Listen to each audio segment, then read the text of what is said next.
Bueno, hola, buenas noches. Bueno, hola, buenas noches porque estoy aquí en Samarcanda, en el cuarto de mi hotel y realmente moví a lo acostumbrado porque imagínense, aquí son las 12 de la noche y y si hubiera empatado pues el horario de siempre con México, que iniciamos a las 5 de la tarde, pues aquí hubiera empezado a las 3 de la mañana y no quiero ser cruel conmigo a mis 74 años. Además, temprano, a eso de las 10 tengo que salir por el tren bala. Aquí es muy bueno el tren bala, es de marca española, por cierto, y viajo a Bujara, que es otra de las ciudades consideradas patrimonio de la humanidad de aquí, de Pakistán perdón, de Uzbekistán, y que tiene un gran acervo histórico. Bueno, entonces, bueno, estando aquí, pues hoy en la era del Internet. Uzbekistán es un país muy abierto en el sentido de las redes, ya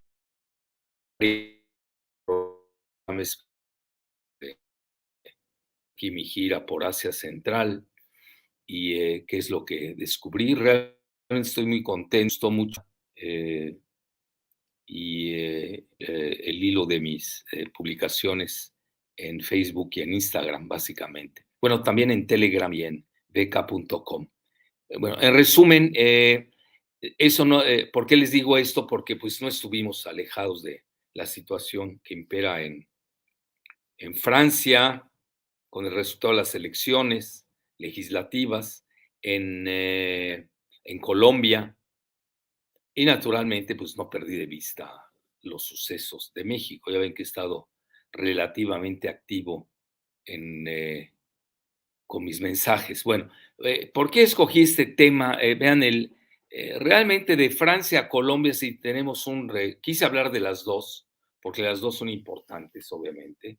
El, Porque más allá del resultado local y todo, que naturalmente tiene mucha ah, trascendencia,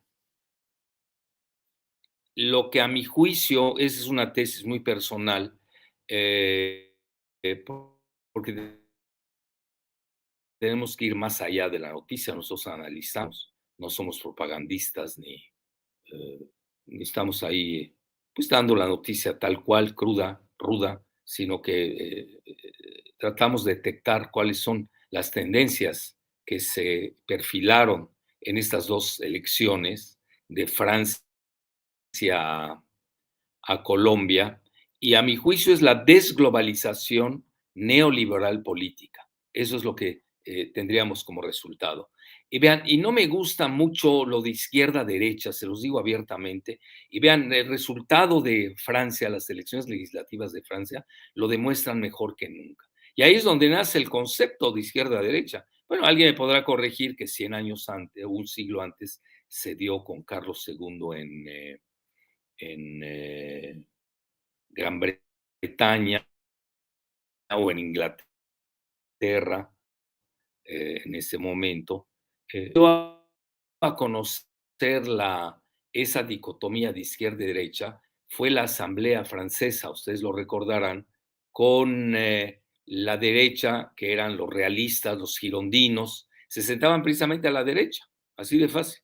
Y los que se sentaban a la izquierda en ese momento eran los jacobinos. Y luego tomó esa dicotomía que era muy necesaria y en ese momento se entendía muy bien, el, la izquierda derecha, sobre todo cuando llega yo diría que con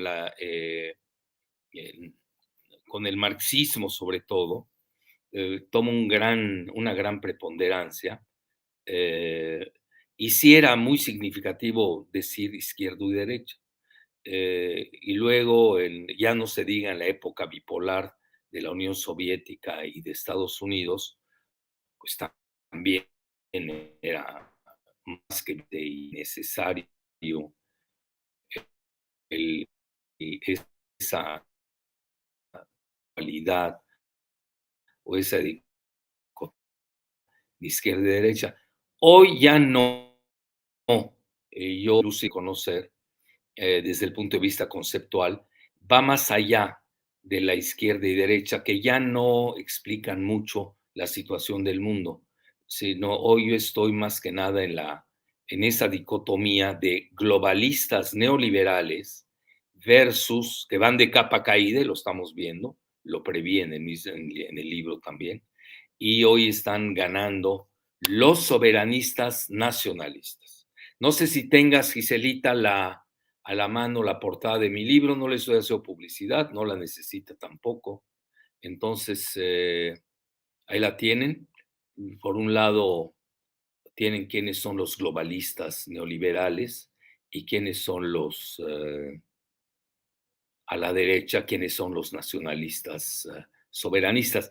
Quizás, vean, cuando puse el título Nacionalismo contra Globalismo, la nueva dicotomía del siglo XXI, eh, previa a la verdadera dicotomía que ya empezó a darse también, pero hay que esperar todavía, que es a mi juicio, la de la inteligencia artificial entre Estados Unidos y China.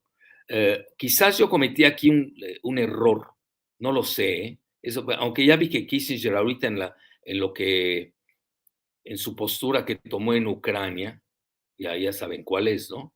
De que el comediante Zelensky debía ceder territorios y que no había que aislar a Rusia porque llevaba más de 400 años en la historia de Europa. Kissinger es un estudioso de la cuestión europea, no estoy dejando de lado, naturalmente, todo su pasado, que es conocido en Indochina, el golpe de Estado contra Allende en Chile. Y yo estoy hablando de geoestrategia como tal. Bueno, ¿y dónde radicaría mi error? El haber puesto a Rockefeller. Bueno, lo que pasa, quizás ya se hayan deslindado Kissinger y Rockefeller, porque Rockefeller, y me quedó la duda de que si era globalista o era nacionalista. Quizás sea nacionalista estadounidense, pero ustedes saben que la formación, más que nada el impulso que le dieron a Kissinger, pues fue por los Rockefeller. Los Rockefeller vinieron a menos, ustedes lo saben, ya con ExxonMobil, ya no son los Rockefeller de antaño, y hay nuevos ricos en Estados Unidos del tamaño de Elon Musk y de Jeff Bezos. Bueno, fuera de eso, yo les diría que esas dos columnas que tienen frente a ustedes, por un lado los globalistas neoliberales, ahí los tienen en primer lugar Rothschild, Soros, los demás ya los conocen, nada más con ver la cara ya saben quiénes son, y los que están a la derecha que son más que conocidos. Bueno, incluso Trump, yo sí lo pondría desde el lado de Estados Unidos como pues soberanista estadounidense, vamos a ponerlo así. No es muy pro globalista, se vio cómo rompió con todos los tratados de libre comercio que habían hecho sus predecesores, pero sobre todo lo de Obama, ¿no? Lo que había hecho Obama con el Trans-Pacific Partnership, el tratado de la Asociación Transpacífico, etcétera, y otros tantos más. Nada más que con México, pues realmente aquí al revés, fue más duro porque dejó el NAFTA atrás, el Tratado de Libre Comercio de Norteamérica, y entró en vigor uno más duro que fue en detrimento de los intereses de México, que es el MEC, el México, Estados Unidos, Canadá. Bueno, sí les quería dar este panorama porque en Francia sí quedó muy claro. Me van a decir, bueno, ¿y por qué? Porque imagínense, tienen ustedes un Macron que es, lo digo respetuosamente, vean, yo de entrada también tengo que hacer este paréntesis, yo soy de formación francófila y francófona, e incluso le debo gran parte de mi formación en Beirut, Líbano, a los hermanos Lazaí, Le Frère desde École Chrétienne, les debo mi secundaria, mi preparatoria, no me puedo negar, realmente hasta la fecha les seré siempre eh, gratos de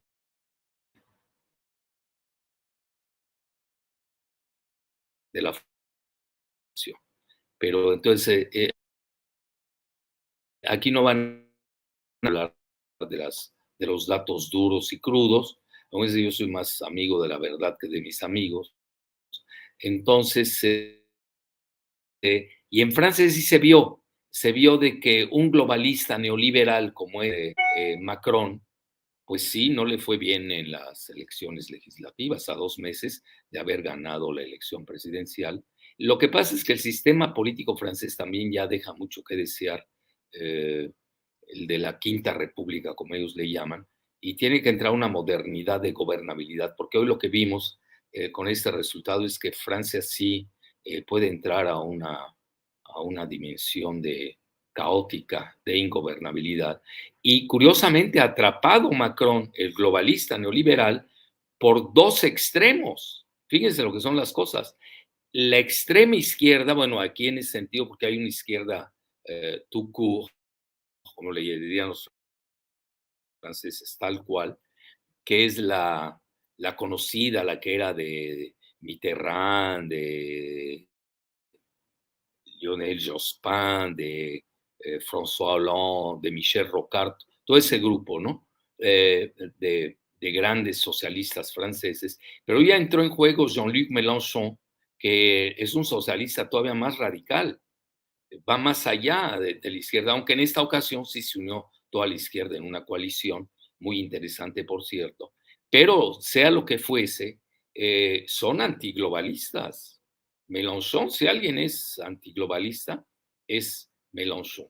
Lo ha dicho abiertamente. Por cierto, habla muy buen español y estuve detectando gran parte del discurso de Petro, que ganó en forma histórica en Colombia, le debe, no sé, se deben mutuamente cosas porque eh, ponen en primer lugar la cuestión ambiental. Bueno, eso ya tendrá motivo de discusión. Entonces les decía, por un lado queda atrapado Macron por esa izquierda extrema de la, aunque alguien también me podrá corregir, y no sin razón, de que la izquierda que se alió con la izquierda radical de de Mélenchon, pues es la izquierda clásica, la que estamos hablando, de François Hollande, etcétera. También. Y tienen ustedes del lado de la llamada derecha, que a mí no me gusta tampoco, pues tienen lo que se nombra como extrema derecha, pues todo el grupo del eh, eh,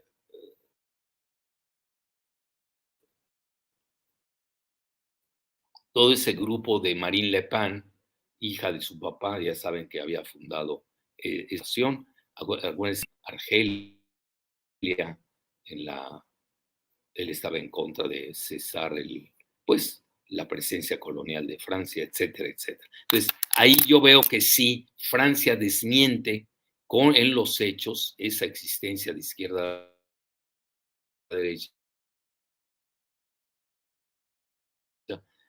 porque al final del día el mismo Macron, que es un globalista neoliberal, pues queda atrapado entre los dos y realmente ya no tiene manera de, veo muy difícil, más que nadie, la prensa entre, sigue Giselita, empecemos ya de lleno con algunas diapositivas que me preparaste.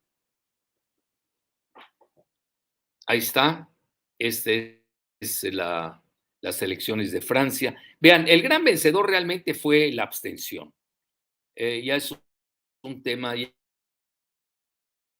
ya los franceses ya no quieren saber de esas, su entrecomillada democracia, se abstuvo muchísimo en la segunda vuelta. Y realmente si alguien pregunta, ganó la abstención y pone en tela de juicio la legitimidad de cualquier gobernante en Francia. La siguiente, y la legitimidad de ese modelo democrático. Es decir, ya la democracia está sufriendo embates muy fuertes porque ya quedó rebasada por la realidad tecnológica.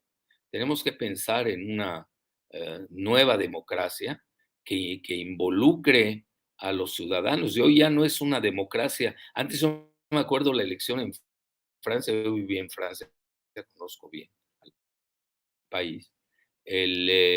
Incluso hice mi internado en el Hotel Dieu de París, ahí frente a Notre Dame,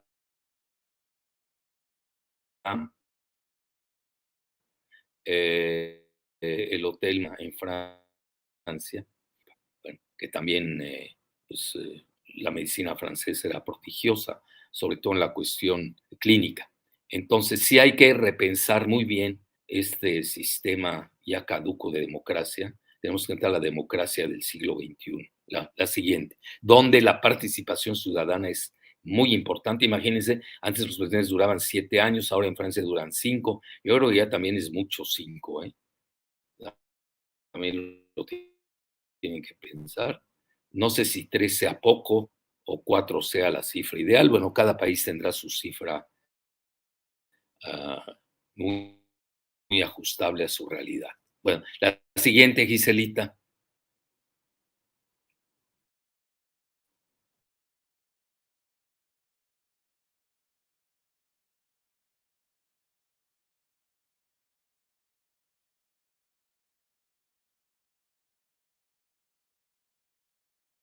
Es muy es tal cual, bueno, aquí muchos de ustedes saben francés, dicen, está en prueba la Francia ingobernable. Y ahí vienen las cifras, qué es lo que tiene cada para. Ahora ya no la tiene, le va a ser muy difícil conseguirla. Eso al menos es lo que dice este periódico de derecha, que es, bueno, de derecha, acuérdense que a mí ya no me gusta ese término, pero hay que usarlo de todas maneras. Yo diría, vean, para no confundir, yo diría que hay que usarla en forma clásica, pero sin trascendiendo y yendo a la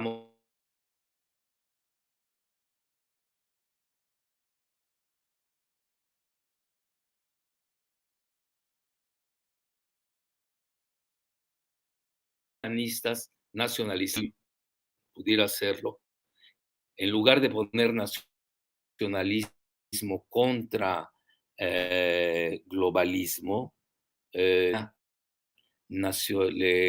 soberanistas nacionalistas contra globalistas neoliberales. Ese sería el título hoy ya. Porque el tiempo nos rebasa. Por eso yo les decía, hoy la democracia, imagínense, diario está la gente ahí con los tracking polls, todo el mundo está con sus redes sociales ya, entraron de lleno a esta participación ciudadana, que ya es cotidiana, ya no es de 7 años o de 5 solamente, ya es cotidiana y es por temas. Yo dejaría de lado la ideología, porque tampoco podemos comprar en paquete todo lo que dice la izquierda o todo lo que dice la derecha. Yo me iría más, sería yo más de esa es mi propuesta incluso, aprovecho para decirlo, de ir por, como lo hacen, lo que aprendí yo, por ejemplo, cuando llevaba cursos en distancia también con Harvard, el problem oriented. ¿Qué quiere decir? Depende del tema, que ya los ciudadanos voten por los temas y ya, porque hay temas realmente en los que no puede uno votar ni por la izquierda ni por la derecha como tal.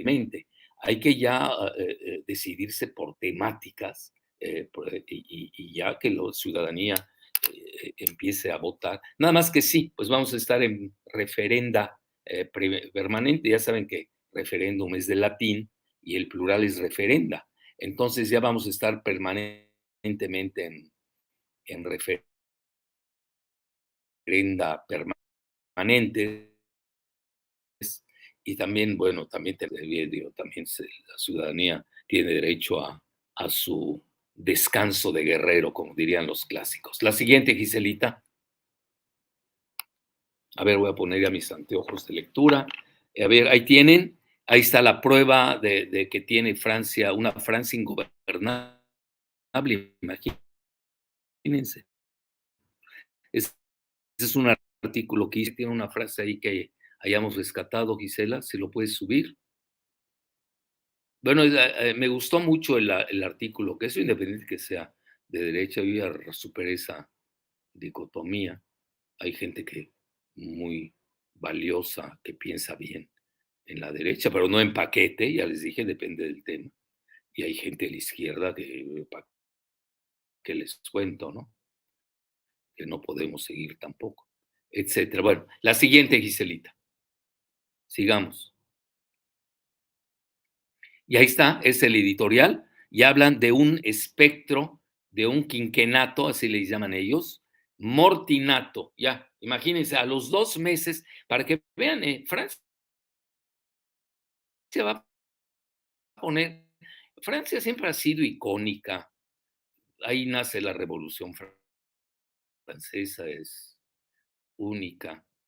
Vean el regicidio que se dio con Carlos II en Gran Bretaña del siglo, bueno, en Gran Bretaña fue un siglo antes de la Revolución Francesa, estaríamos hablando del siglo XVII, en Francia la Revolución del siglo XVIII, el impacto de la Revolución Francesa hasta la fecha todos los que somos francófonos y francófilos, lo hemos vivido en nuestra vida, lo llamamos ya casi en nuestro código genético. Y hoy lo que sucedió es muy importante. Se da una elección presidencial en hace 2 meses, gana eh, Macron en la segunda vuelta, debido a ese choque que se da de esos dos extremos, que fue muy leve la diferencia, fue mínima, casi de un punto, si no me equivoco, porcentual, entre Marine Le Pen, bueno, eso fue en la primera vuelta, y Jean-Luc Mélenchon. Yo a veces me hago la pregunta, ¿qué hubiera pasado? Bueno, ustedes saben qué sucedió ahí. Mélenchon dijo, no voten por Marine Le Pen, así de plano. Bueno, porque él la jugada era de que él fuera, ya se hubiera dado lo que se estaba manejando mucho en Francia, la tercera vuelta, que obviamente no existe, pero en las legislativas y Mélenchon hubiera tenido una mejor performatividad, como les gusta mucho llamar a los franceses, el desempeño, pues hoy sería el primer ministro de Francia. Pero no fue así, no tuvo la mayoría, la, la retuvo el partido de Macron, pero ya sin poder pasar las reformas que deseaba, reformas todas neoliberales. Una de ellas era la cuestión de la jubilación. Mucho se maneja que los grandes triunfadores de esta elección,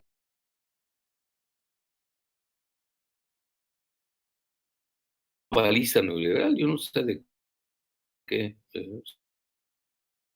se asombran, pues, fue empleado de la banca Rothschild, nada menos. Bueno, y ahí tienen ustedes, les decía de que la segunda vuelta, y en lugar de haber ganado Marine Le Pen, hubiera ganado Jean-Luc Mélenchon, porque realmente fue de un punto porcentual la diferencia.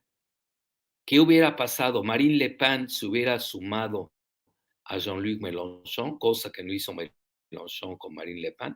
Esta pregunta es interesante porque les voy a decir por qué, porque ahí no sabemos qué hubiera pasado, ahí se quedará en la interrogante del tiempo, qué hubiera pasado en la elección contra Macron. ¿Por qué razón? Porque vienen las legislativas, que ya les estaban llamando la tercera vuelta, y vean pues que no le va bien a Macron. ¿Cómo puede ser que en 2 meses el electorado francés haya cambiado tan drásticamente, en forma tal que lo que llaman ellos están en un impasse, ¿no?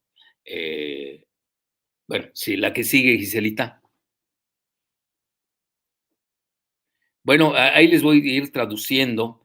Más allá de la humillación infligida a Emmanuel Macron 2 meses después de su elección, campos que todo opone, trois camps que tout oppose, hacen nacer el riesgo de una Francia ingobernable. Es lo que está analizando la prensa internacional. es una perspectiva inquietante para el país y por Europa. Vean, ¿por qué puse la elección de Francia? Vamos a hablar de la de Colombia. ¿Por qué la puse antes? La consecuencia que tiene la elección en Francia es tremenda, tremenda. Vean, es una desglobalización política también, que va a la par con la desglobalización económica financierista, pero también tiene un impacto geoestratégico. ¿Por qué razón? Porque Francia es el único país de Europa continental que está dotada de armas nucleares, alrededor de 250 bombas. Los franceses le llaman la Force de Frappe. Va a decir, Jalife ahorita se está luciendo con su francés. Bueno, pues así se llama, si quieren que les diga. Es mejor que español. Ya lo he dejado mucho y me arrepiento mucho de ello. Bueno, no puede estar uno en todos los idiomas. Y ya la prensa francesa ya no me llena tanto, lo tengo que decir abiertamente. Como yo antes, pues en la tarde era obligado que leyera, cuando yo era estudiante ahí en Francia, obligado que leyera Le Monde. Ya, les soy honesto, ya hoy con mi perspectiva ya diferente, pues leo antes a la prensa anglosajona, a la rusa y a la china, así de fácil. Entonces, y el impacto que tiene Europa es tremendo. Incluso muchos manejan que esa foto rara, con un beso ahí raro de Macron al comediante Zelensky, pues como que no le fue muy bien, ¿eh? Yo creo que ahí eh, hubo una votación, si sumamos a los de la derecha y la izquierda, que están, que no son, curiosamente la extrema derecha y la extrema izquierda de Francia, todos están contra la OTAN y no quieren nada, no quieren saber nada de la Unión Europea, ¿eh? Fíjense qué interesante. Entonces, realmente va a ser un modelo de análisis lo que sucedió en Francia, modelo para ver cuál es la perspectiva de la democracia como tal, y modelo para ver va a suceder con Europa. Ustedes preguntan, bueno, ¿y quién ganó? Pues ganó Putin, ganó la elección de... y eso que, bueno, así lo dejo, ganó Putin y perdió Zelensky, así de fácil. Bueno, la siguiente. Bueno, ahí tienen ahí tiene una mujer brillante, como dirían los franceses, es hasta un poco aburrida, lo digo sin así de fácil, no se vio en esta elección. Reconoció ese domingo en la tarde que los resultados crean una situación inédita, así le llamó. Así es, inédita. Y va a derramar mucha tinta, como ellos suelen decir, susceptible de representar un riesgo para Francia, según el periódico Le Monde, el conteo en ese momento, el partido del presidente obtuvo 246, creo que al final quedaron 248, no lo sé, a ver si me corriges, Giselita, tú que estás ahí más cerca, que estás en Alemania, muy lejos de su mayoría absoluta de 289. Y la alianza de Gauche, la alianza de izquierda se llama NUPS, ahorita les voy a decir por qué se llama NUPS, es el acrónimo precisamente de la agrupación, una coalición de izquierda que es popular, ecologista y social, obtuvo 142, pues no está mal. Y lo que llama el Rassemblement National, que es por primera vez penetra de lleno la extrema derecha, el grupo de Le Pen, con 89 escaños. Es más, festejó más Marine Le Pen que Jean-Luc Mélenchon, sus 89 escaños. Vean lo que son las cosas. Y los famosos Les Républicains tienen 64, que se puede considerar en este viejo esquema de izquierda-derecha como siendo yo los pondría de centro-derecha. Son, usando términos que tampoco me gustan. Vean, les soy sincero, ya la lingüística de la ciencia política y la sociología han quedado muy rebasadas, ¿eh? Yo los veo con los mismos términos del siglo XVIII. Ya estamos en el siglo XXI, ya estamos en la era de la inteligencia artificial. Yo ahí sí veo muy rebasada las ciencias sociales, les soy sincero. También lo entiendo, porque, pues digo, pues la ciencia va muy rápido y más la tecnología de hoy. Entonces, el líder de los republicanos dijo, nosotros somos de la oposición, seguimos siendo de la oposición, no hagan cuentas alegres con que nos vamos a sumar con el partido del presidente Macron. Bueno, estoy traduciendo lo que dijo, pues lo estoy diciendo de memoria. La siguiente, Giselita. Bueno, ahí está. Este es eh, la política francesa, eso lo escribe El Mundo. Eh, eh, eh, realista, y Le Pen irrumpe como tercera fuerza en la segunda vuelta de las legislaturas. Entonces, y dice que la política francesa inició el domingo un viaje hacia una destinación que no había conocido después de años. Se inquieta el corresponsal en París del cotidiano catalán. No, entonces, perdón, me equivoqué. El Mundo es diferente. Este es catalán de centro izquierda. ¿Ven para qué sirven el tumbaburros? Es muy bueno tener las diapositivas si uno se autocorrige rápidamente. Entonces, ahí tienen. No, ese es el de ahí. Ya ven, no estaba tan mal, perdón. El periódico catalán de centro izquierda, El Periódico, comparte la misma opinión del periódico El Mundo, que es realista. Ya ven, no estaba tan mal. Entonces, Francia, dice El Mundo, se aventura en una tierra desconocida y llena de incertidumbres. Vámonos. Síguele, Giselita, la siguiente. Bueno, 2 meses apenas después de su elección, Macron, domingo, cito, es un presidente muy debilitado, al borde del abismo de una Francia ingobernable. Escuchen bien, con un parlamento hostil y dividido en 3 bloques, en 2 extremos. Prosigue el cotidiano madrileño, que es El Mundo. Para mí yo no lo veo nada de centro derecha, para mí es realista totalmente. Pero vean qué fuerte, ¿eh? Y eso que es de derecha, fíjense que puse más la gente de derecha, porque Macron es de derecha, esa es la realidad. Bueno, él se quiere poner como centro derecha y todo, bueno, tiene derecho a decir lo que quiera. Por eso no me están gustando ese léxico caduco ya, eh, pues hasta decimonónico, ¿no?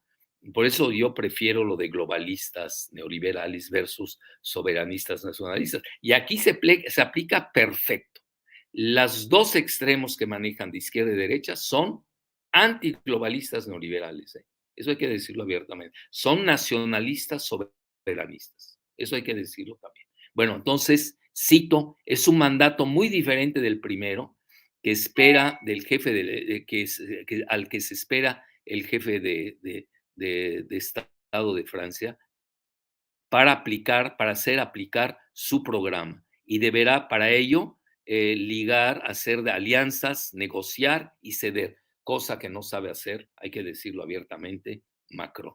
Macron no tiene cintura diplomática, no tiene cintura política, y hoy los políticos que están ganando, precisamente, bueno, se van a sus extremos respectivos o tienen mucha cintura cuando los resultados no les son tan convenientes. La siguiente, la cintura política, la cintura diplomática, eso es lo que le va a hacer falta a Macron. No le veo ni la estructura, ni a él en su personalidad, ni tampoco tiene el mando, ni el mandato. Y cito aquí, el, en, aquí dice, el quinquenato que se abre será muy complicado, dice Gilles Ivaldi, que es un investigador en ciencias políticas, en las columnas del Temps o Tiempo. Y cito, la polarización que se da que salió de las urnas, forma tres campos que se confrontan y a quienes todo opone. La Europa, fíjense, el tema Europa, imagínense cómo que Francia, que es el cofundador de Europa, con Charles de Gaulle y con Adenauer, Konrad Adenauer, con Alemania. La economía, pues obvio, la economía más que nada. Eh, Ahorita hay una grave crisis económica en toda Europa y más en Francia, porque las sanciones en contra de Rusia pues ya están teniendo un efecto boomerang, ya lo hemos manejado aquí largo y tendido. Acuérdense que hay censura, yo no puedo expresarme tal como me hubiera gustado, pero pues tengo que ser realista y me acomodo a las reglas de juego de nuestros anfitriones. Luego otro tema donde chocan es la inmigración. Bueno, ahí más que nada. La seguridad. No están de acuerdo en nada. Fíjense. Bueno, cito, para un país que confronta varias crisis y que necesita de consensos, van a tener, va a tener una vida política estructurada en tres bloques, a quienes nada reúne. Bueno, sí, yo diría, si nos lo dejamos en términos de izquierda-derecha y nos vamos a la trascendencia de globalistas neoliberales versus soberanistas nacionalistas, yo lo dejaría en dos bloques, ¿eh? Y a lo que deja augurar tiempos muy turbulentos. Vean cómo está la prensa. Esto como que en Latinoamérica no le hemos dado el bueno, lo que estaba viendo, ¿no? Pues yo leo, bueno, obviamente veo todas las portadas de los periódicos mexicanos, ya sabemos antes de que escriban qué van a decir, pero pues yo sigo al periódico donde colaboro, ¿no? Que es La Jornada, y como que todavía tenemos que penetrar más la profundidad de estos nuevos dédalos laberínticos de la política francesa. Muy bien, la siguiente. Bueno, en Latinoamérica estamos pendientes de lo que sucedió en Colombia. Por ejemplo, la jornada le dio 8 columnas al triunfo de Petro, etcétera. Y para que vean que también somos regionales, nos guste o no. Y eso me consta, la directora de la jornada, pues conoce muy bien Francia, etcétera. Bueno, a ver qué dice aquí Giselita, a ver si lo haces más grande. Bueno, vean, la BBC de Londres le pega durísimo. Bueno, no. Y dice, va a ser muy difícil gobernar a Francia. Y dice, encarece, renchérir es hacer más cara la cosa, la BBC de Londres, eh, que subraya el peso de los extremos. Ya ven, si seguimos con eso de izquierda a derecha, pues nunca vamos a salir de ahí, tanto a izquierda como a derecha, que van a tomar en pinzas a un gobierno, al gobierno, y van a hacer todo lo que les es posible, cito, para impedir el paso de nuevas reformas. Pues ya ven, las reformas de Macron eran netamente neoliberales, todas. Y sobre todo la de los jubilados. Además, los extremos, según la BBC, debido a su nueva legitimidad, no dudarán de llamar a la calle, es decir, a hacer manifestaciones cuando tengan necesidad de ello. Vean cómo está la prensa en general en Europa. Le estamos citando a los británicos, bueno, del gobierno británico, es la BBC de Londres.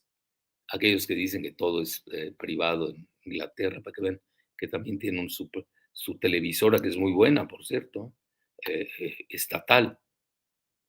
Aquellos que son maniqueos, ¿no? Que se den cuenta que el mundo no es así, de negro y blanco. Bueno, la siguiente.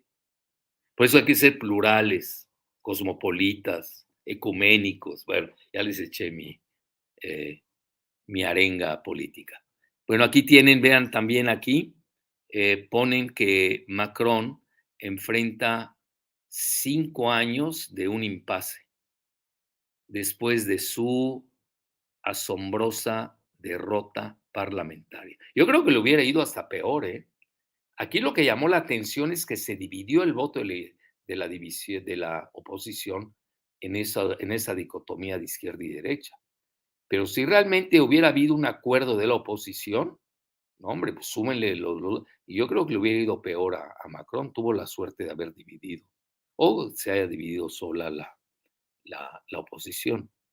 Entonces, ya saben, les llaman NUPS a ese grupo de coalición de izquierda y el conjunto llamado Rassemblement National, eh, ya cada uno tiene su bloque y con los republicanos estos de centro derecha ya están divididos sobre la estrategia a adoptar frente a la mayoría presidencial. Macron no puede esperar alianzas estables.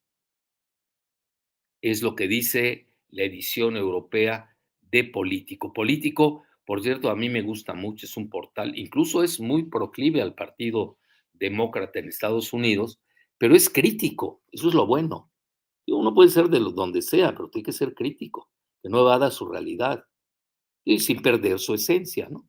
Y dice, se tratará más probablemente de colaboraciones hechos golpe a golpe. Imagínense lo que eso va a tomar de tiempo, de intensas negociaciones interminables y sinónimas de, ahí está, negociaciones interminables en proyectos de leyes, etcétera. Es lo que predice el sitio político en su edición europea. Bueno, alguien me va a decir, bueno, ¿y por qué lees político siendo demócrata y no leo a los republicanos en Estados Unidos? Pues sí los leo a Breitbart, sigo a Fox News, Fox News es la más popular hoy en Estados Unidos, tiene un rating bárbaro, sobre todo Tucker Carlson, tiene un mayor rating en televisión en Estados Unidos, aplasta a todas las demás televisoras, etcétera. Hay que seguirlos, pues el mundo no es blanco y negro. La siguiente, por favor. Ya creo que acabamos, ¿no, Giselita? Seguimos con Francia, bueno. Dice, esta es la estampa de Italia, es un escenario totalmente inédito. Vean cómo al final sí concuerdan, ¿eh? Sean de izquierda o derecha en Europa, están de acuerdo en el, pues en el territorio desconocido, incógnito, incognito le llamarían los franceses, ¿no? Total o incognito, como dirían los italianos, totalmente inédito para la tradición política e institucional del régimen presidencial francés, que es muy presidencial, ¿eh? Eso también. Hoy, ustedes saben, el botón nuclear lo tiene, es prerrogativa el presidente francés, igual la política exterior. Pero aquí no le fue bien esa visita que hizo a Kiev Macron. Le resultó contraproducente la visita a Zelensky y que pone todo en juego, ¿no? En duda. Las reformas liberales, serían neoliberales, pero también la postura internacional de Francia sobre el tema europeo y en la guerra de Ucrania, ¿eh? Véanlo. Por eso les decía, aquí perdió Zelensky y ganó Putin. La posición europea e internacional de la Francia se vuelve más incierta. Sí es muy fuerte porque realmente los dos pesos pesados de la Unión Europea, conste, solo de la Unión Europea, son Francia y Alemania. Alemania como la superpotencia geoeconómica y Francia como la única potencia nuclear. Alguien va a decir Gran Bretaña. Bueno, Gran Bretaña se salió con el Brexit. Ahora, si hablamos de la OTAN europea, la parte europea de la OTAN, pues son dos las que tienen bombas nucleares, más o menos a la par, que son Gran Bretaña y Francia. Bueno, la siguiente. Entonces dicen, vean, es una asamblea antieuropea. Escuchen bien, asamblea antieuropea, porque tanto la extrema izquierda como la extrema derecha no están a favor de los proyectos globalistas neoliberales, ni de la postura en política exterior de Macron. Es un golpe severo, más de lo que uno se imagina. La siguiente.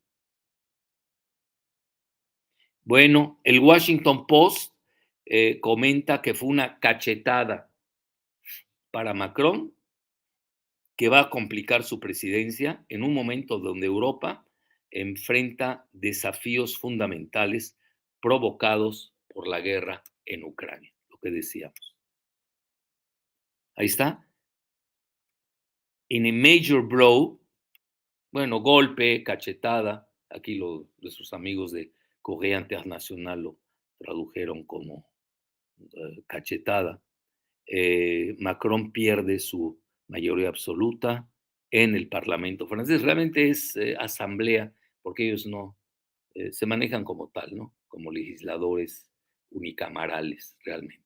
El Senado tiene otra función en Francia, así, más de corte constitucional, si no me equivoco. La siguiente, si es que tienen Senado, ya se me olvidó, a ver que alguien me corrija. Bueno, y ahí viene, seguimos, este es lo SOA, dice el inquietante el resultado de esas legislativas, lo es también para Europa, dice lo SOA, con Francia que se despierta como un país ingobernable, es la sola potencia nuclear de la Unión Europea que está debilitada. Y uno se pregunta, evidentemente, cómo se va a posicionar Francia en las crisis mayores actuales, como es la guerra en Ucrania. El plan del lanzamiento de la recuperación económica, la crisis ambiental, con una asamblea tan dividida que sin duda jamás lo había sido, también tan antieuropea. Fíjense, salió el carácter francés, fuerte. Bueno, la siguiente. El Senado en Francia, Senat, es la Cámara Alta, sí, pero ¿qué función tiene?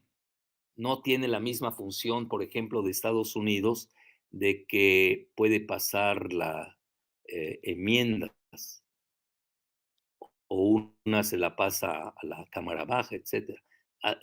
Yo me refería más que nada, gracias. A ver, ¿quién lo puso, Giselita?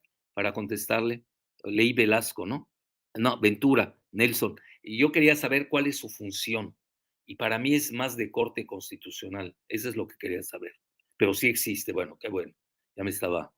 Bueno, ¿y ahí qué dice? La Libre. Triste tarde para Europa. ¿Ya vieron?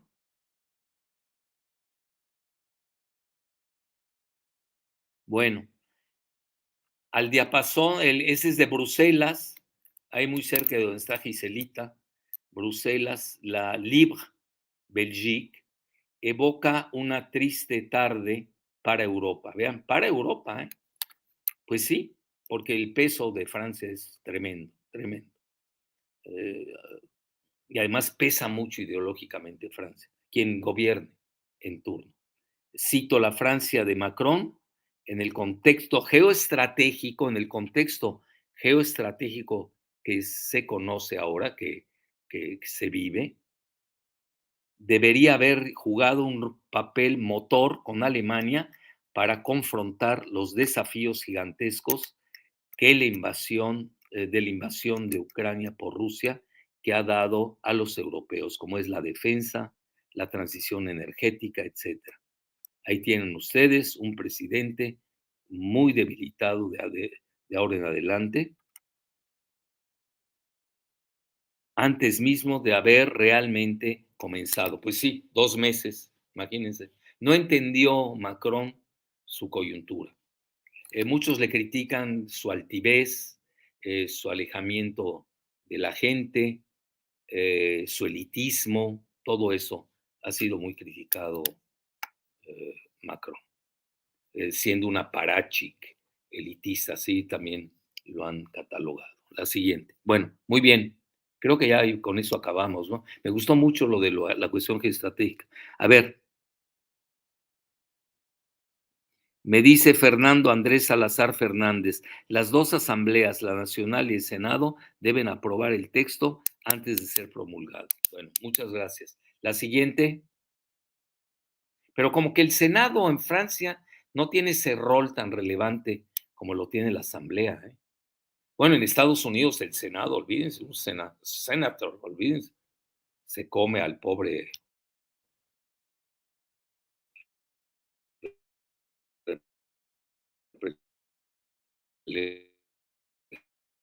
decía sobre la desglobalización neoliberal. Y nos vamos con Colombia, a ver, pues casi con 3 puntos, ¿no? Un poco más de 3 puntos triunfó eh, eh, Petro, muy apretada la elección. La siguiente, bueno, aquí ustedes ya le saben más, este es de telereportaje de la capital política de México, ya saben cuál es, XCBT, ahí está nuestro amigo Emanuel Civilla, y ahí dan aquí el perfil de quién es Petro. Ustedes ya lo saben muy bien, dónde se formó, etcétera. Fue alcalde de Bogotá. También se formó en una, en una universidad católica, la Javeriana, que creo que a mí me han invitado ya hace mucho que no voy a Colombia. Creo que voy a ir a visitar ahora a Petro, ahí mis amigos de izquierda, entre comillas, de izquierda, sudamericanos, me insisten mucho en ir a visitarlo. Bueno, que me consigan una cita y voy con mucho gusto. El, entonces, él estudió en la Universidad Javeriana, que es católica, tiene mucho prestigio allá, etcétera. Las universidades de Colombia son muy buenas. La siguiente, independientemente de la cuestión ideológica, tienen muy buenos abogados, etcétera. Síguele, Giselita. Bueno, esa es la nota real, ¿eh? Ya lo demás, todos ustedes lo saben. Eh, Esa Giselita la buscó, me la dio en Deutsche Welle. Bueno, pues ella vive en Alemania, tiene que leer a los alemanes y además los lee en alemán. Y la nota es: Estados Unidos desea estrechar, escuchen bien la palabra, estrechar la relación con Gustavo Petro en Colombia. Y ahí va la parte importante. Acuérdense que Estados Unidos tiene 8 bases militares en Colombia. Es con el país que más tiene relación militar. En realidad son 9 bases, e incluso hay autores que manejan las casi 9 bases. Eso es lo que más prima en la relación con Estados Unidos.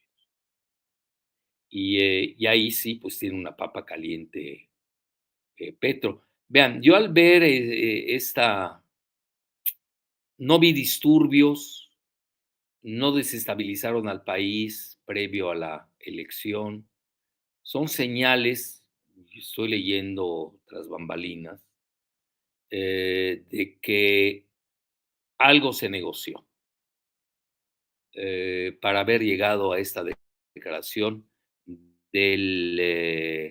directamente del State Department.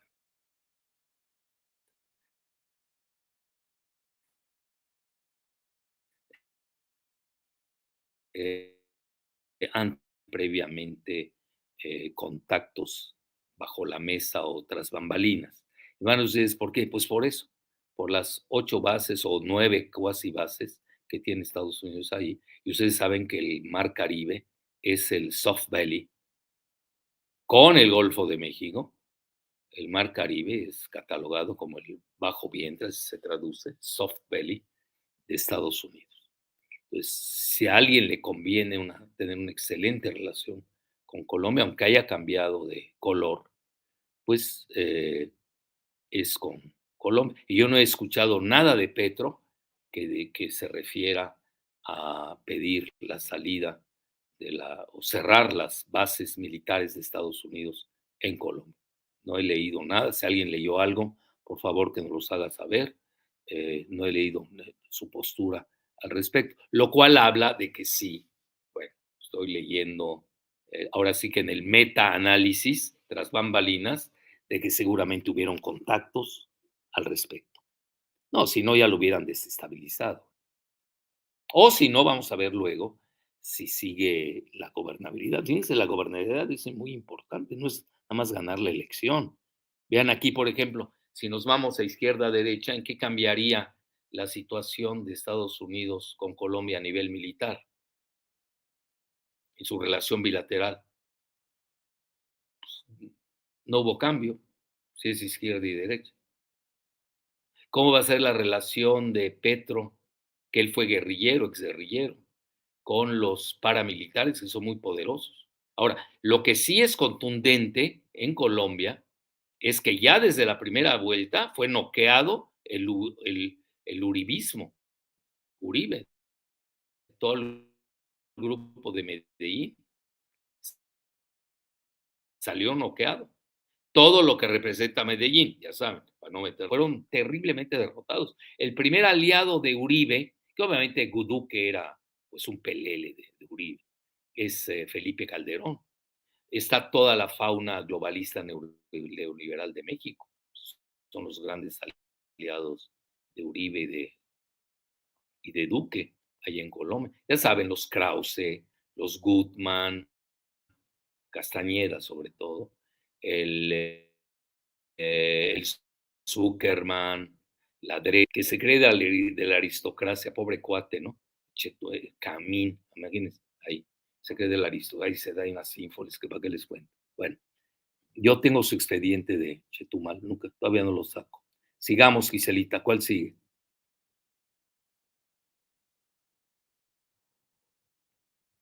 Ahí tienen, Gustavo Petro, eso es Washington Post, eh, dice el anterior guerrillero será el primer presidente de izquierda. Sí, pero también va a tener la primera vicepresidenta de color. Ahí la tienen. Ella es activista ecologista, incluso ha hecho de su, yo diría, de su programática, ha hecho de la ecología pues uno de sus puntales. Fíjense que ahí sí detecté parecido con Jean-Luc Mélenchon. Por cierto, Jean-Luc Mélenchon habla perfecto español, ¿eh? Muy, habla perfecto español. Es bueno saberlo eso. Bueno, los tienen la siguiente. Muchos manejan, por ejemplo, yo me acuerdo, el Los Angeles Times pone an slim majority. Tuvo una mayoría muy apretada. Ah, ahí lo tienen, ahí lo tienen. Y eso que Los Angeles Times pues, es del partido, prácticamente es del Partido Demócrata en California, etcétera. Los demócratas supuestamente son más cercanos a la izquierda.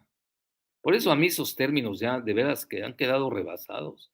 Tenemos que ser más creativos. Yo por eso ya propuse lo de globalista neoliberal contra soberanistas nacionalistas.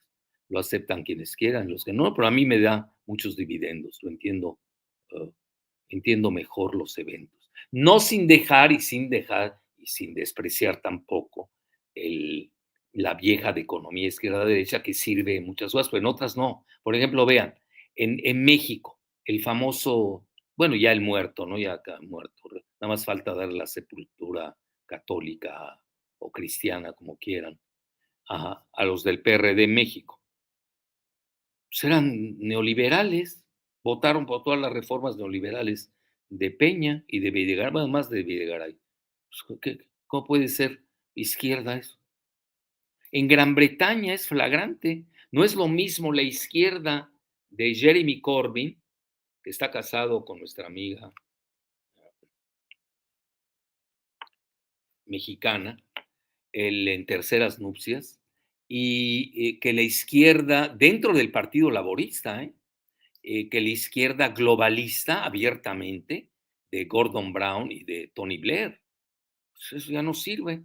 Es más, ahí sirven para confundir y esa izquierda es travesti, no tiene nada que ver con la realidad. Bueno, síguele, Giselita. Ya nos vamos muy rápido para dar pie a preguntas y respuestas. Y vean, igual Wall Street Journal, como es un periódico de negocios, pues vean el título. A veces que todo título lleva a chanfle, ¿eh? El izquierdista con planes para mejorar la economía obtuvo la presidencia de Colombia. Bueno, imagínense, aquí vemos parecido con todos los programas globalistas de la energía verde, que son los planes de Petro.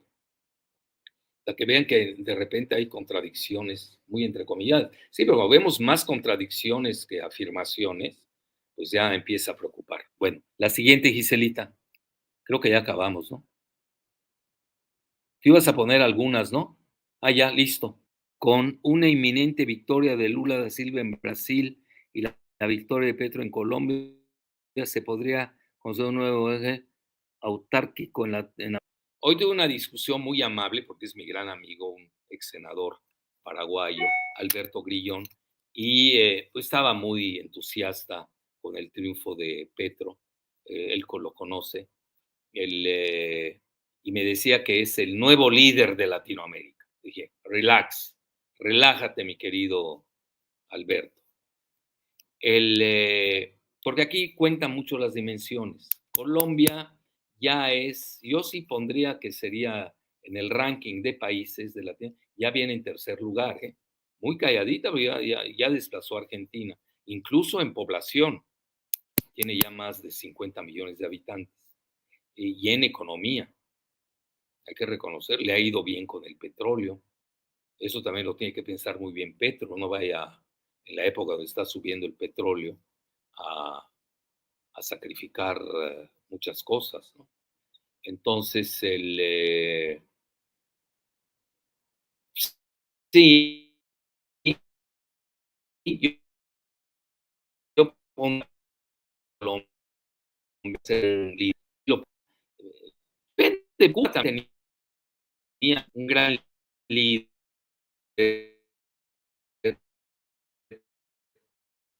del Castro, con pocos millones de habitantes, 10 millones, y vean la dimensión que tuvo Fidel Castro. Yo creo que son varias cosas para hablar de un gran líder, ¿no? Obviamente cuenta el país, la dimensión, pero también cuenta el personaje, ¿no? Su ideología. También Fidel Castro tenía el apoyo de la Unión Soviética.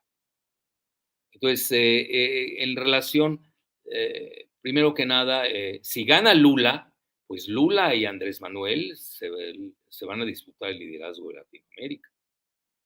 Ahora, México, por razones geopolíticas, no puede ser hostil a Estados Unidos. Mientras que, bueno, ya vimos que tampoco Petro, ¿no? Ya los lo felicitaron, Anthony Blinken. Lula ha sido muy crítico de Biden, durísimo. Dice cómo le envía 40,000 millones de dólares de ayuda, que en realidad son 56,000 ya, si uno hace la suma total, por Biden, a Ucrania, y no le da $1 a los africanos que están padeciendo hambruna. Bueno, ya no se diga las migajas que ni siquiera dan para Centroamérica. Yo no veo que hayan dado algo, ¿no? Entonces, la dimensión de Lula, si ganase en ese escenario, que no está tan seguro, vean, el poder evangélico en Brasil es un 30% de la población. La tercera esposa de Bolsonaro es evangélica y sí se han volcado por él, ¿eh? Hay que reconocerlo. Vean, yo digo las cosas tales como son. Ustedes me preguntan, bueno, a mí me encantaría que fuera Lula, porque no estoy hablando de mis gustos personales, incluso yo lo saludé cuando iba seguido, cuando era líder sindical, a las conferencias de Cuba, ahí con Fidel Castro, el que hacía sus seminarios anuales sobre globalización, donde yo era un asiduo invitado. Ya en esta época como que algo pasó, eh, como que los que nos llevamos con Fidel Castro, como que no somos muy bien vistos actualmente, no sé, algo pasó ahí raro, porque pues ya no tenemos relación, es la realidad. Entonces a lo que voy, no, pues Lula es un gigante, sería un gigante, pero Brasil es gigante en sí, pero también Lula tiene una presencia internacional con los BRICS, acuérdense que lo tuvo, ahora viene la reunión de los BRICS en esta semana, si no me equivoco, que Bolsonaro no se la dio. Hay que reconocer, Bolsonaro se llevaba directamente con Putin, no se llevaba con Biden, pero sí asistió a la cumbre de Los Ángeles. Son muchas cosas, ¿no? No puede ser uno maniqueo y lineal. Aquí tenemos que entrar a la hipercomplejidad no lineal. Estamos hablando de sistemas, no quedarnos ahí en una linealidad maniquea, muy chafa. Bueno, síguele, Giselita, a ver, ¿dónde andas? A ver, pregunta Ricardo Baños, doctor. ante esta tendencia de América Latina de volver a la izquierda, ¿por qué Estados Unidos no ha actuado directamente como lo hacía antes mediante la intervención directa de la CIA o el hackeo? Bueno, no lo sabemos, ¿eh? Hay varias maneras. Hoy yo creo que la manera donde más golpean es con las devaluaciones. Es una manera que duele más. Otra es, hay políticas afines, pues no hay necesidad de romper la relación. Y otra, espero que también los latinoamericanos no seamos suicidas, entendamos bien la correlación de fuerzas. No es lo mismo un México con 3.000 kilómetros de frontera y 40 millones de mexicanos allende la frontera, que un Brasil, pues está distante, nos guste o no. Pero siempre los estadounidenses siempre han dicho que, yo me acuerdo Nixon lo dijo, que Latinoamérica será lo que sea Brasil. Y sí, Brasil, por ejemplo, a nivel tecnológico, supera a México. Pero los dos gigantes son Brasil y México. Yo pondría en tercer lugar a Colombia, que sí, hay que reconocer, ha subido bastante en las últimas fechas, y sobre todo por el plan, la cuestión económica, que curiosamente Petro quiere cambiar. Bueno, a lo que quiero llegar es de que ya China le está ganando la batalla geoeconómica a Estados Unidos en toda Sudamérica. ¿Por qué? Porque da una mejor propuesta de win-win. A China no le importa si son de izquierda o derecha. Y eso que ellos son del Partido Comunista, ¿no? Sí, pero es un comunismo marxista, maoísta, y con Deng y con los legados de Deng Xiaoping, ¿se acuerdan que decía, no? Que decía que no importa el color del, del gato, sino que sepa comer ratones.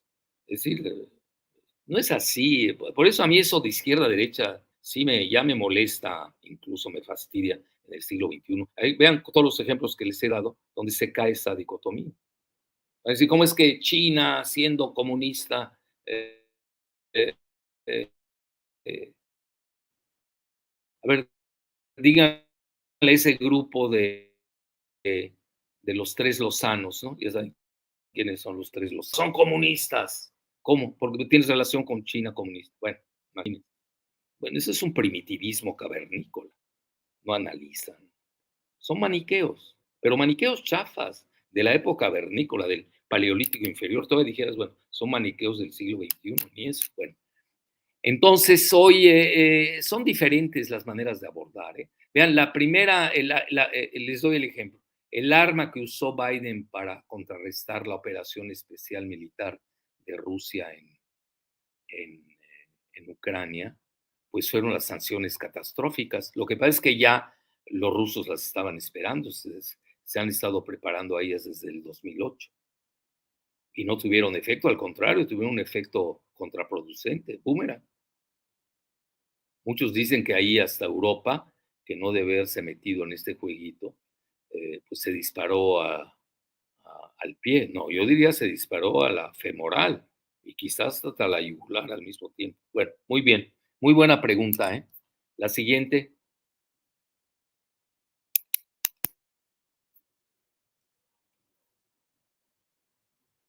A ver, ¿por qué ni con mayorías de gobierno de derecha ni con las, ¿qué? Alas de gobiernos de izquierda se ha llegado, ¿qué? Esa integración latinoamericana? ¿Qué frena dicho? Pues es muy difícil integrar a los países. Que vean, en realidad tenemos que ser, yo creo que es una utopía muy nuestra de que hemos sido imbuidos por el Quijote de la Mancha. Hay que soñar, hay que seguir soñando. Yo estoy de acuerdo en ello. Yo conozco bien Sudamérica, Centroamérica y creo que un poco México. Somos diferentes también, tenemos idiosincrasias distintas, etcétera, y muchas cosas, ¿no?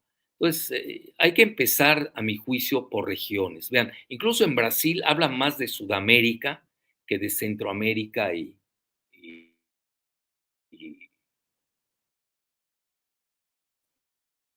y el resto de, pues pondríamos Norteamérica, como que es México. Vean, ya México, desde el punto de vista geoeconómico, hasta el presidente López Obrador ha cierto Itamita y ya lo maneja desde el punto de vista geoeconómico. Pero también, digo, él es, ya ven cuando la reunión de la CELAC, este, que él tenía la presidencia, pues se lució ahí con todo esto de la integración latinoamericana, ¿no? Entonces, por un lado, ven, eh, hay, dependiendo del nivel que estemos hablando, por un lado, el nivel geoeconómico, pues realmente México no es Latinoamérica, es Norteamérica, nos gusta o no. ¿Por qué? Porque la realidad así lo ha hecho con 40 millones de mexicanos. De 6 ingresos que tiene el país, los primeros, 5 son dependientes de Estados Unidos. A ver cómo le hacemos.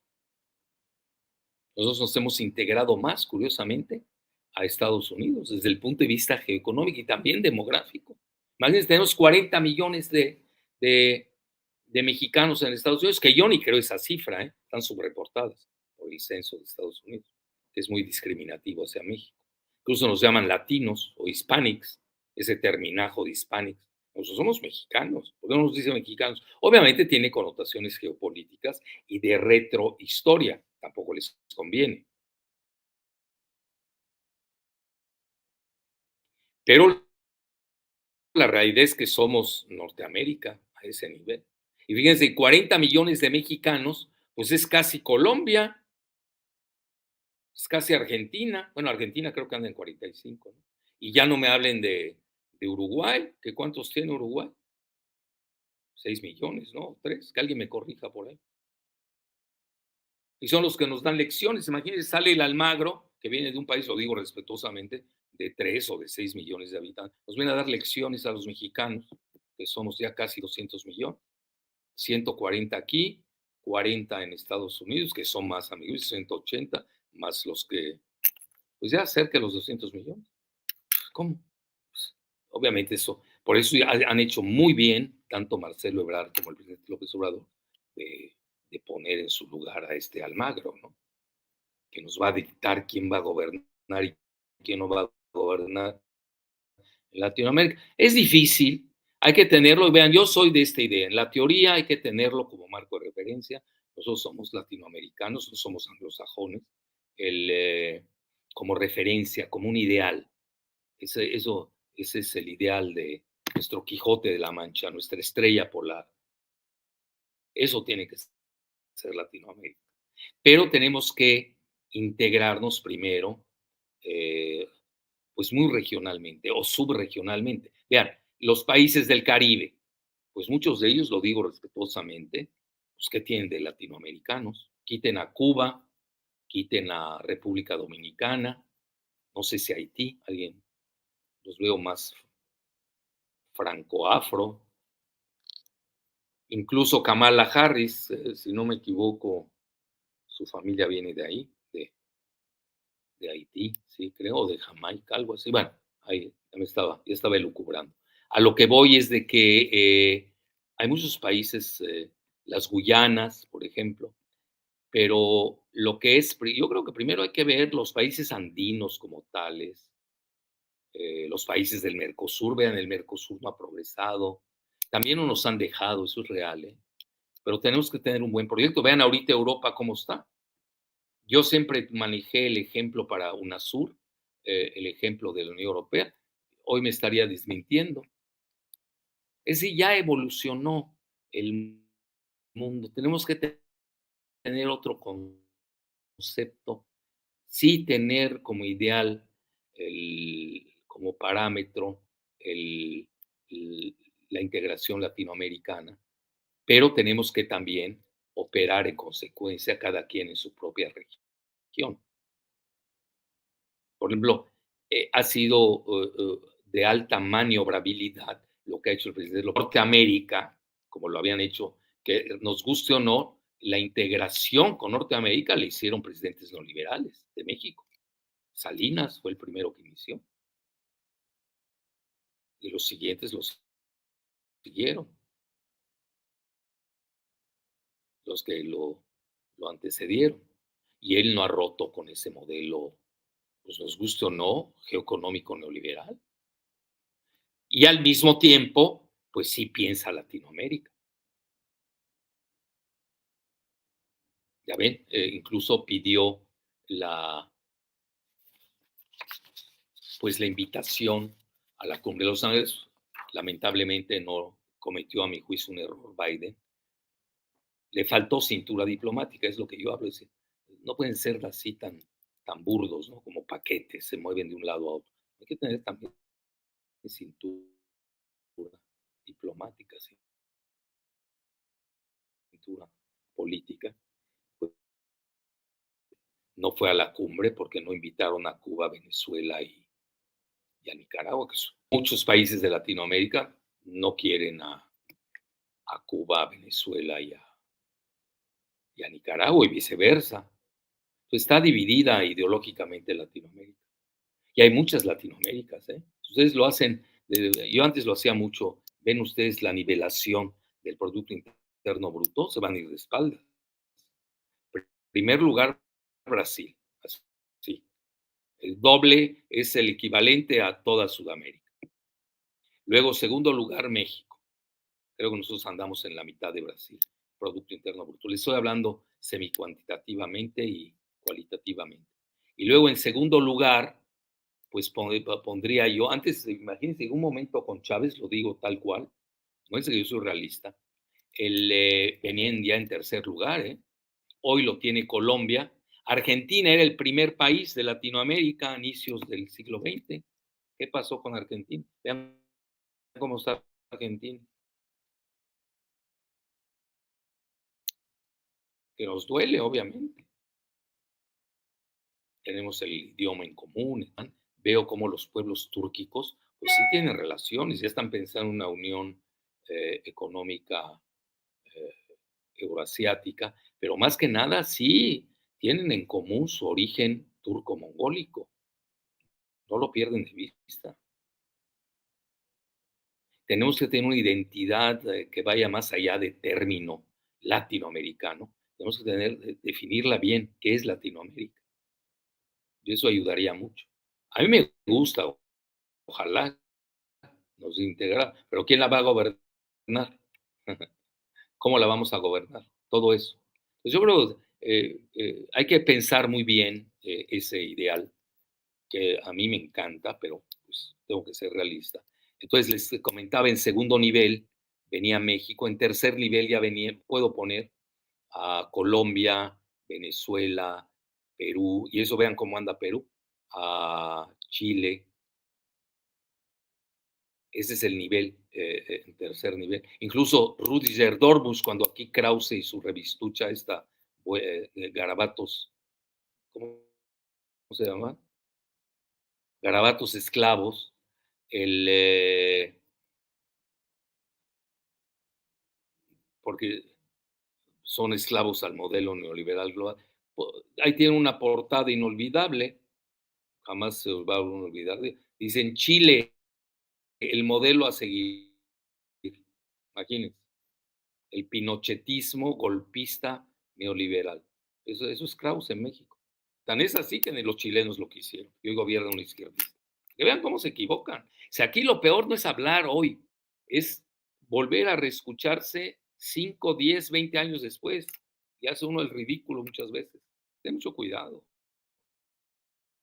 con esas aseveraciones a rajatabla y sobre todo de inmanencia y de superioridad moral desde su inmoralidad, que eso es lo peor. Bueno, entonces ahí tienen varios niveles y luego tienen ustedes de los que les cité en el tercer lugar, pues tienen el restante, ¿no? Otro restante, pondríamos ahí a Bolivia, a Ecuador, luego otro nivel más bajo, pues Centroamérica, y otro nivel, ya el último casi, pues pobrecitos nuestros amigos de Haití, vean cómo está, con un golpe de Estado dirigido, y ya saben por quién. Bueno, otra, y ya nos vamos, Cicelita, ya para que me vaya a dormir. ¿Tú no tienes ninguna?